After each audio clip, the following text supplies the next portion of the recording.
Hello everybody, I hope you got your pens ready, because we're going to be looking at question number 18 on the Fermat paper now. Hopefully you've given it a chance, given it a try. If not, pause the video and by all means take a look at that. And if you need a copy of the contest, click the link in the description. It's always where I put my contests. So, 18. If y equals ax minus 2 squared plus c, this guy right here, he's jumping out at me as a parabola in vertex form. So he would have, his vertex would be down here at x equals 2, and the y-coordinate there would be whatever the c value is. That's just what immediately pops into my head.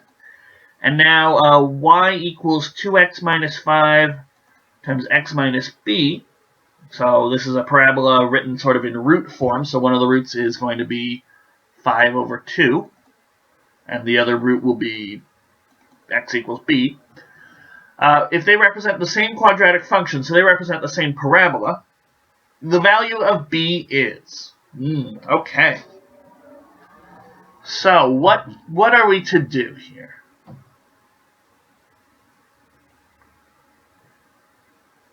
Well, I think there's a quick way and a long way. I'm just trying to puzzle this out in my head. I'm going to copy the equations down.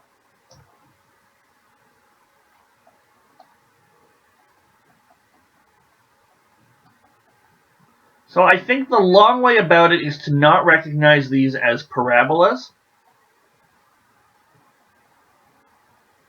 and to sort of expand them out so we get, ax squared minus 4ax plus 4a plus c would be the expansion out here on the top.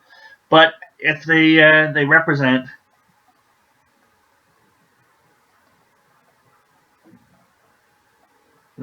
the same parabola. So if they represent the same parabola, I can tell this first one here is in vertex form. And the vertex is going to be, I actually don't know where, but we'll say it's down here. I know it's going to be at 2, it's just at 2c. Where the heck's c? It doesn't really matter. And then we get our parabola going down here. And the nice thing about parabolas is their roots are they're symmetric around the vertex. You don't get any weird, wonky, lopsided things. So, I know one of these roots is at 5 by 2. So that's a distance of 1/2. That means the other root has got to be over here by another 1/2. He's got to be 3 over 2. So really quickly we can say b is 3 over 2.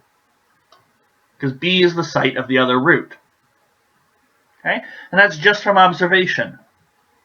2c is vertex. b and 5 over 2 are roots. We can tell that from both equations.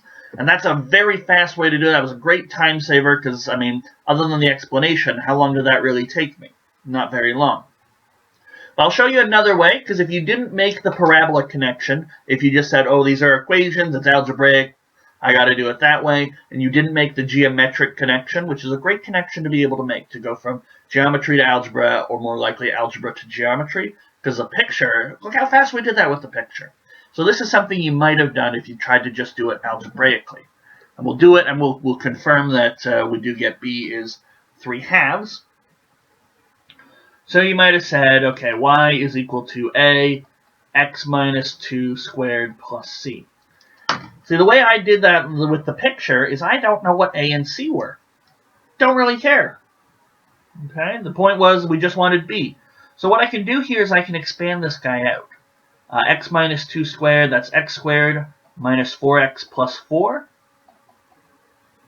And so then we get ax squared minus 4ax plus 4a plus c. And so here's our constant 4a plus c. But then we also had y is equal to 2x minus 5 and x minus b. So we can expand that out. And we'll get 2x squared minus 2bx, and then minus 5x, and then plus 5b. And so you could have said, well, these equations, to be equal, or to represent the same quadratic function, the coefficients must be the same. And this gives us a series of equations. So a is the coefficient of x squared. He's got to be equal to 2, the coefficient of x squared here. Minus 4a has got to be the same as minus 2b minus 5, grouping the x's together. And then our constants have to be the same. So 4a plus c has got to be the same as 5b. All right. So now we're on the lookout for whatever the heck b is. Okay. So a being equal to 2, that tells me that minus 4a is minus 8. That's negative 2b minus 5. Well, this should solve b just fine.